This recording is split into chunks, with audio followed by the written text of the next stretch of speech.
শিক্ষণীয় ভিডিও, তো ভিডিওটা সবাই শেষ পর্যন্ত দেখবেন। একজন বাবা তার মেয়েকে আইফোন উপহার দেয়। দ্বিতীয় দিন বাবা মেয়েকে জিজ্ঞাসা করলেন, আম্মু আইফোন পেয়ে সর্বপ্রথম তুমি কি করছো?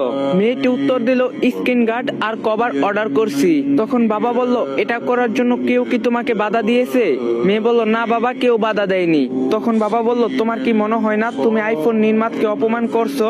মেয়ে বলল, না বাবা, আইফোন নির্মাতা স্বয়ং স্ক্রিন গার্ড ও কভার লাগানোর উপদেশ দিয়েছেন। বাবা বলল, তাহলে তো আইফোন অনেক খারাপ দেখাবে, তবুও তুমি এটার জন্য কভার কিনছো? মেয়ে বলল, না বাবা, বরং খারাপ না হওয়ার জন্য কভার অর্ডার করছি। বাবা বলল, কভার লাগালে সৌন্দর্য কমে যাবে না? মেয়ে বলল, না বাবা, কভার লাগানোর পর আরো সৌন্দর্য দেখাবে।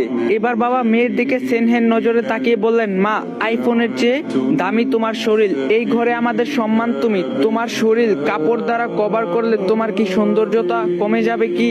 বাবার এই প্রশ্নের কোনো উত্তর ছিল না মেয়ের কাছে, শুধু চোখ থেকে নীরবে অশ্রু বেরিয়ে যাওয়া ছাড়া। আসলে পর্দায় নারীর সৌন্দর্য কমায় না, বরং সৌন্দর্য বৃদ্ধি করে।